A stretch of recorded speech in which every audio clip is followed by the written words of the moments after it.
ಪಾವಗಡ ಪಟ್ಟಣದಲ್ಲಿ ಅಖಿಲ ಭಾರತ ವೀರಶೈವ ಲಿಂಗಾಯತ ಮಹಾಸಭಾದ ವತಿಯಿಂದ ಭಾನುವಾರ ಆಯೋಜನೆ ಮಾಡಿದ ಬಸವ ಜಯಂತಿ ರೇಣುಕಾಚಾರ್ಯ ಯುಗಮಾನೋತ್ಸವ ಸೇವಾದೀಕ್ಷೆ ಮತ್ತು ಪ್ರತಿಭಾ ಪುರಸ್ಕಾರ ಹಾಗೆ ಸಾಧಕರಿಗೆ ಸನ್ಮಾನ ಮಹಿಳಾ ಮತ್ತು ಯುವ ಘಟಕ ಉದ್ಘಾಟನಾ ಸಮಾರಂಭ ನಡೆಸಲಾಯಿತು. ಈ ಸಂದರ್ಭದಲ್ಲಿ ಪಾವಗಡ ಪಟ್ಟಣದ ಪ್ರಮುಖ ಬೀದಿಗಳಲ್ಲಿ ಬಸವ ಪ್ರಭುವಿನ ಮೂರ್ತಿ ಇರುವ ಬೆಳ್ಳಿ ರಥದೊಂದಿಗೆ ಕಲಾಮೇಳಗಳೊಂದಿಗೆ ಮಹಿಳೆಯರು ಕುಂಭಗಳನ್ನು ಹೊತ್ತು ಮೆರವಣಿಗೆ ನಡೆಸಿದ್ದು ಗಮನ ಸೆಳೆಯಿತು. ಇನ್ನು ವೇದಿಕೆ ಕಾರ್ಯಕ್ರಮದಲ್ಲಿ ಶ್ರೀ ರಂಭಾಪುರಿ ಶಾಖಾ ಕಾಸಮಠದ ಪೀಠಾಧ್ಯಕ್ಷರು ಶ್ರೀ ವೀರಭದ್ರ ಶಿವಾಚಾರ್ಯ ಮಹಾಸ್ವಾಮೀಜಿಯವರು ದಿವ್ಯ ಸಾನ್ನಿಧ್ಯವನ್ನು ವಹಿಸಿ ಆನಂತರ ಮಾತನಾಡಿದರು. ಲಿಂಗಪೂಜೆ ಸರ್ವಶ್ರೇಷ್ಠವಾದದ್ದು. 12ನೇ ಶತಮಾನದಲ್ಲಿ ಶಿವಶರಣರು ಕಾಯಕ ನಿಷ್ಠೆಯೊಂದಿಗೆ ಇಷ್ಟಲಿಂಗ ಪೂಜೆ ಮರೆಯಲಿಲ್ಲ. ಹಾಗಾಗಿ ನಾವುಗಳು ಧಾರ್ಮಿಕ ಆಚಾರವಂತರಾಗಬೇಕು ಎಂದು ತಿಳಿಸಿದರು.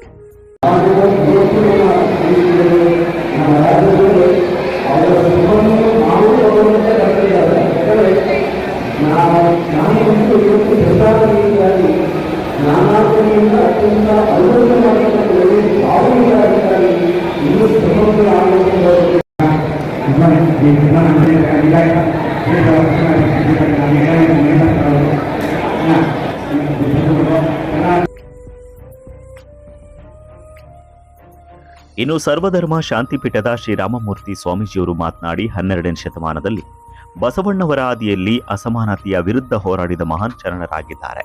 ಅವರ ತತ್ವಾದರ್ಶಗಳನ್ನು ಮೈಗೂಡಿಸಿಕೊಳ್ಬೇಕು ಅಂತ ತಿಳಿಸಿದರು.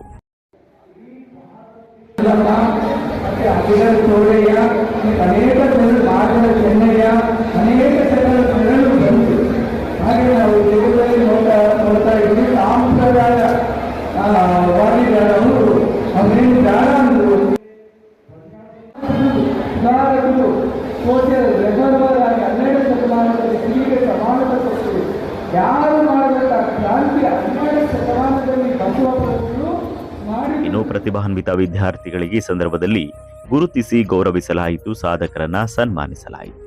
ಈ ಸಂದರ್ಭದಲ್ಲಿ ಕೋಶದ ಜಿಲ್ಲಾಧ್ಯಕ್ಷರು ಪರಮೇಶ್ವರ್ ಅವರು ಹಾಗೆ ಮಹಾಸಭಾದ ತಾಲೂಕು ಘಟಕದ ಅಧ್ಯಕ್ಷರು ಅಂತರಗಂಗೆ ಶಂಕರಪ್ಪ, ಗೌರವಾಧ್ಯಕ್ಷರು ಬ್ಯಾಡ್ನೂರು ಚನ್ನಬಸಣ್ಣ, ಪ್ರಧಾನ ಕಾರ್ಯದರ್ಶಿ ಮಲ್ಲಿಕಾರ್ಜುನ ಪ್ರಸನ್ನ, ಜಿಲ್ಲಾ ಶರಣ ಸಾಹಿತ್ಯ ಪರಿಷತ್ನ ಅಧ್ಯಕ್ಷರು ಸಿದ್ದರಾಮಯ್ಯ, ನಿವೃತ್ತ ಉಪನ್ಯಾಸಕರು ಮುರುಗೇಂದ್ರಪ್ಪ, ಯುವ ಘಟಕದ ಅಧ್ಯಕ್ಷ doctor KL Darshan, doctor Manjunath, KT Shivakumar, ಇನ್ನು ಮಹಿಳಾ ಘಟಕದ ಅಧ್ಯಕ್ಷೆ ಮಮತಾ ದಿವಾಕರ್, ಅಖಿಲ ಭಾರತ ವೀರಶೈವ ಲಿಂಗಾಯತ ತಾಲೂಕು ಘಟಕದ ಕೋಶಾಧ್ಯಕ್ಷರು ಕೆವಿ ಮಧುಸೂದನ್ ಸೇರಿದಂತೆ ಹಲವರು ಮಾತನಾಡಿದ್ರು. ಹಾಗೆ ಇನ್ನು ಹಲ ಗಣ್ಯರು ಉಪಸ್ಥಿತಿ ವಹಿಸಿದ್ರು.